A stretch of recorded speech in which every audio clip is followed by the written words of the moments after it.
สวัสดีจ้าสวัสดีจ้าทุกคนก็ มื้อนี้วันศุกร์แล้วเนาะจ้าทุกคนขอให้มีแต่ความสุขตลอดไปแล้วกันเนาะจ้าทุกคนเอ่อสำหรับข้อยก็ยังหลุมๆดอนๆอยู่นะจ้าตอนนี้ยังบ่มีหยังคงที่สักเท่าไรเนาะเอ่อตอนนี้แบบรู้สึกแบบว่ามันบ่อุ่นใจเนาะทุกคนมันบ่อุ่นใจ ตอนแม่อยู่ยังว่าอุ่นใจเดะทุกคนยังอุ่นใจเนาะยังรู้สึกว่าเรายังมีแม่อยู่จั่งซี้นะรู้สึกอบอุ่นรู้สึกอุ่นใจรู้สึกแบบรู้สึกว่ามีแบบแม่คอยปกป้องอยู่จั่งซี้นะทุกคนแต่พอแบบขาดแม่ไปแล้วมันรู้สึกแบบว่า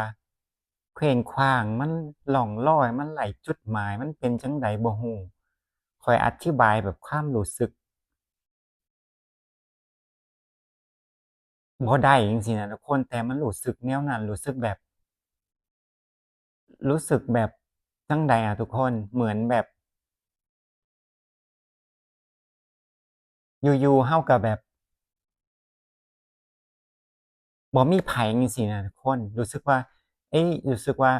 อยู่คนเดียวจังซี้นะรู้สึกแต่ก่อนรู้สึกว่าเรายังมีแม่อยู่เนาะรู้สึกว่าเรายังได้ความแบบว่าความอบอุ่น จากแม่ยุงสินะทุกคนได้ความแบบความหวังความปรารถนาดีมันเฮ็ดให้เรารู้สึกว่ามีแรงที่จะแบบว่าเก็บเงินน่ะจ้ะทุกคนมีแรงที่จะเก็บเงินเพื่อให้แม่จั่งซี้นะทุกคนแต่ตอนนี้มันรู้สึกแบบโลงๆเหลงๆเคว้งคว้างไปเบิดทุกสิ่งทุกอย่างซี้นะข้อยก็บอกบ่ถูกคือกันสิแต่ก็เดี๋ยวมันก็ผ่านไปได้เนาะทุกคน คือบางทีเราก็อยากได้กำลังใจอ่าจากครอบครัวเนาะตอนที่เราล้มจั่งซี้น่ะทุกคนมีคนมาแบบยื่นมือมาแบบลุกขึ้นเรามาสู้นำกันซี้นะทุกคนมาลุกขึ้นมาสู้นำกันแต่มันบ่มีจั่งซี้นะทุกคนมันบ่มีจากครอบครัวจั่งซี้นะในความรู้สึกข้อยสิมีแต่คนอื่นนี่คอยแบบเป็นห่วงเป็นห่วงเด้อสู้ๆเด้อดูแลสุขภาพเด้อจั่งซี้นะมีแต่คนอื่นห่วงใยกว่าคนในครอบครัวจั่งซี้นะทุกคนคนอื่นก็คือหมายถึงแบบพวกพี่ๆแม่ๆน้องๆที่มาคอยคอมเมนต์ให้กำลังใจตลอดข้อยอ่านทุกคอมเมนต์เนาะจ้ะมันเฮ็ดให้เราแบบ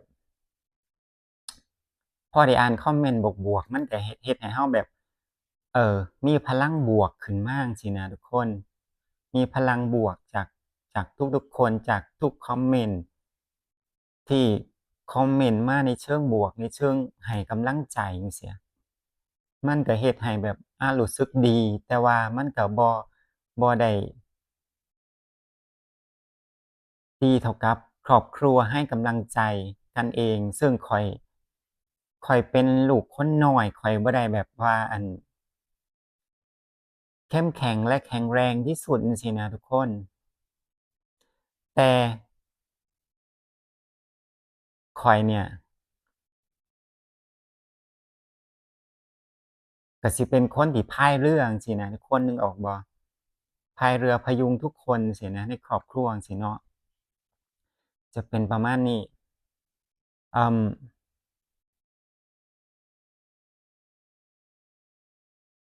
พ่อข้อยเองเลาก็บ่มี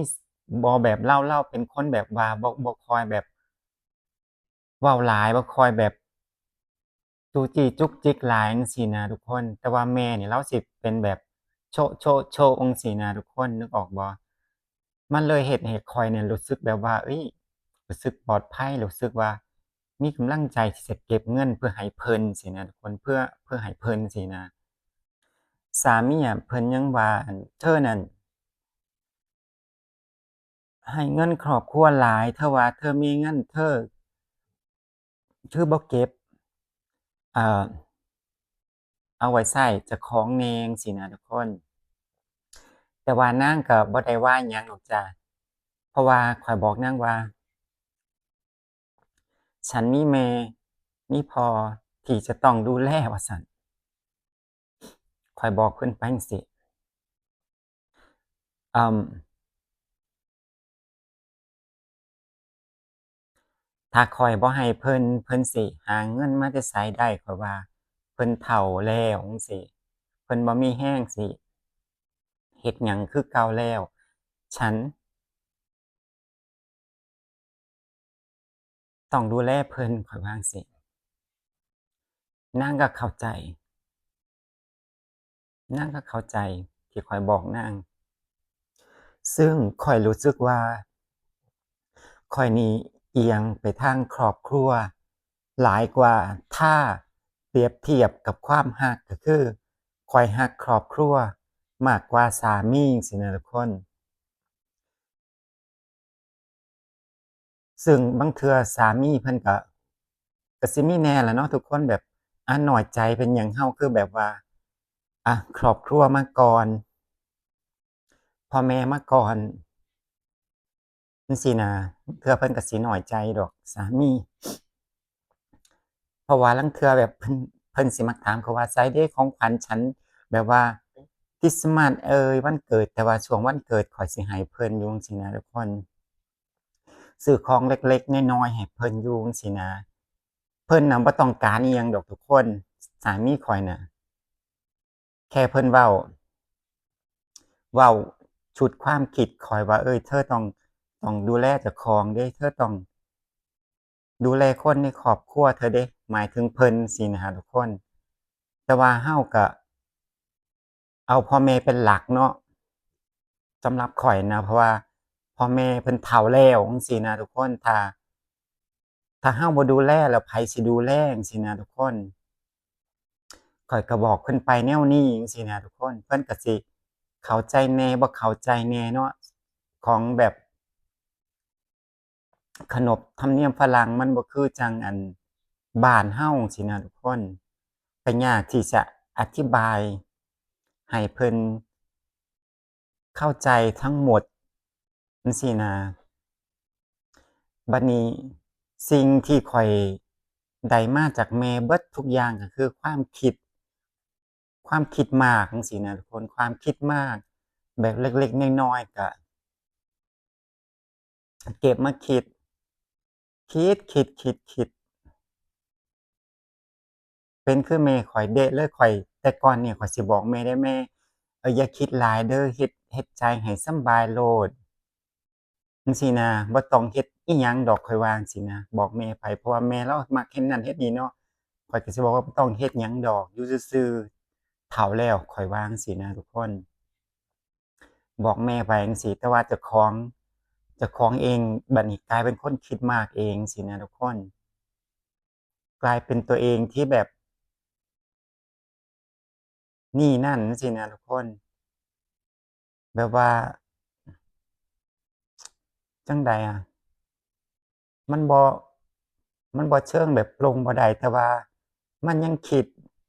อยู่คิดนำทุกคนอยู่จั่งซี้นะอ่า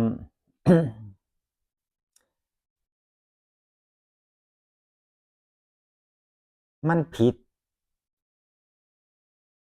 ที่ข้อยนั้น มีสามีเป็นฝรั่งแล้วก็พิษที่ข้อยสำบายกว่าหมู่สำบายในที่นี้ก็คือข้อยมาอยู่อเมริกาเนาะทุกคนข้อยบ่ได้ทำงานน่ะทุกคนอันครอบครัวเพิ่นก็ว่าข้อยมาบ่ได้ทำงานมีแต่กินกับนอนจั่งซี้นะทุกคนนึกออกบ่มีแต่กินกับนอนจั่งซี้ เพิ่นเข้าใจเป็นแบบนั้นเพราะว่าบ่ได้เฮ็ดงานเนาะก็สิเฮ็ดหยังก็มีแต่กินกับนอนสินะซึ่งเพิ่นบอกว่าข้อยเนี่ยสำบายอยู่คนเดียวจั่งซี้พี่น้องทุกคนก็คือแบบลำบากต้องเฮ็ดนั่นเฮ็ดนี่จังซี้นะ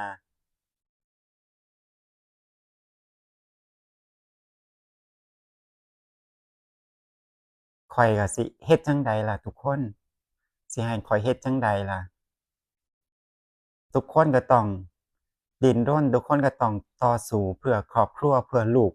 ของตัวเองแม่นบ่ทุกคนก็แทนที่จะยินดีกับน้องเนาะที่น้องมีคนดูแลโน่นนี่นั่นจั่งซี้นะทุกคนกลายเป็นแบบว่าว่าน้องเนี่ยสบายอยู่คนเดียวจั่งซี้นะทุกคน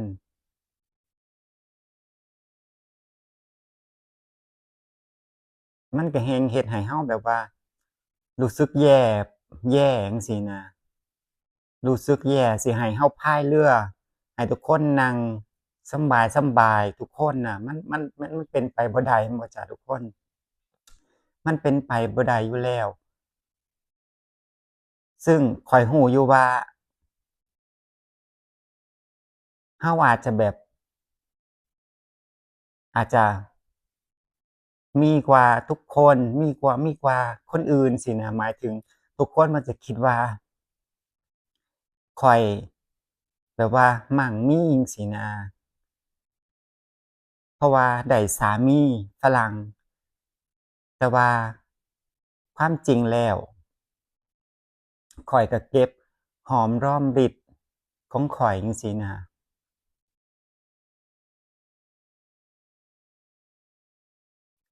นั่นล่ะมันก็เลยเฮ็ดให้เพิ่นคิดไปแบบนั้นว่าข้อยนี่เอาแต่เจ้าของสำบายคนเดียวจั่งซี้นะบ่ได้เหลียวเบิ่งผู้ใดจั่งซี้ มันก็เสียใจอยู่เดะทุกคน นี่คือคำพูดของคนในครอบครัวที่เว้ามา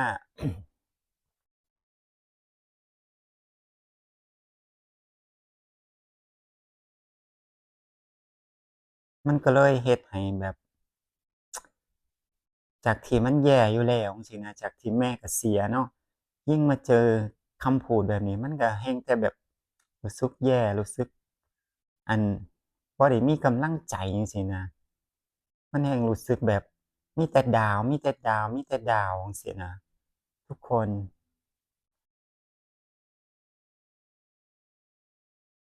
อิหยังก็มีแต่น้องจั่งซี้นะทุกคนนึกออกบ่อะไรก็มีแต่น้องน้องน้องจะเฮ็ดนั่นเฮ็ดนี่ก็น้องน้องน้องน้องน้องน้องมาก่อนตลอดจั่งซี้บ่มีดอกเอื้อยอ้ายสินำก่อนนำหน้าจั่งซี้นะมีแต่น้องอันใดก็น้องอันนั้นก็น้องอันนี้ก็น้องจั่งซี้น่ะทุกคนถามว่าข้อยมีกำลังบ่ข้อยก็มีจั่งซี้น่ะทุกคนเราก็มี บ่ได้บ่ได้มีแบบเต็มร้อยขนาดนั้นแต่ว่ามีจั่งซี้นะแต่จะให้ข้อยแบบดูแลทุกคนมันเป็นไปบ่ได้เนาะต่างคนก็ต่างมีครอบครัวของไผของมันสิต่างคนก็ต่างมีลูกเต้าต่างคนก็ต่างต้องทำมาหากินเพื่อครอบครัวของเจ้าของแม่นบ่ทุกคนจะมาแบบว่าหวังพึ่งพาน้องคนเดียวมันเป็นไปบ่ได้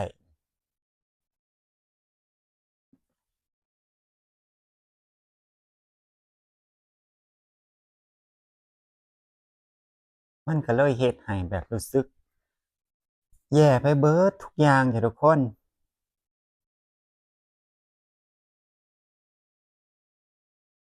แต่ว่าก็พยายามสู้พยายามสู้พยายามแบบบ่คิดหลายเด้อทุกคนพยายามข้อยพยายามสิบ่คิดหลายพยายามสิ เฮ็ดนั่นเฮ็ดนี่ให้มันลืมสินะทุกคนนึกออกบ่ให้มันลืมความคิดต่างๆที่ได้ยินมา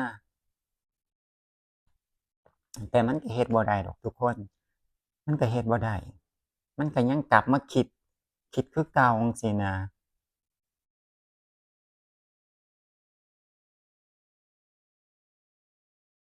มันก็หนักมันก็เหนื่อยอยู่เดะทุกคนหนักและก็เหนื่อยถ้าแม่อยู่นี่ก็คือยังแบบยังโอเคอยู่จั่งซี้นะข้อยยังโอเคอยู่ถ้าแม่ยังอยู่จั่งซี้นะพอแม่ล้มไปคนหนึ่งแล้วจั่งซี้ทุกอย่างมันก็เปลี่ยนแปลงไปเบิด แต่โชคดีอยู่อย่างหนึ่งก็คือข้อยได้แค่ยินสินะทุกคนข้อยบ่ได้เห็นกับตาโชคดีที่ข้อยอยู่ไกลจากทุกคนอยู่ไกลจากพี่น้องได้ยินแต่บ่ได้กะได้แค่ยินบ่ได้เห็นกับตามันก็รู้สึกว่าดีขึ้นมาหน่อยหนึ่งแค่นั้นเองสิ่งที่อยากได้จากครอบครัวก็คือกำลังใจแค่นี้จริงๆจ้ะทุกคน สำหรับคลิปนี้ก็ฝากไว้เพียงเท่านี้เนาะขอให้ทุกคนดูแลสุขภาพโชคดีรวยๆกันทุกคนจ้าคลิปนี้ขอไปแล้วจ้าบ๊ายบาย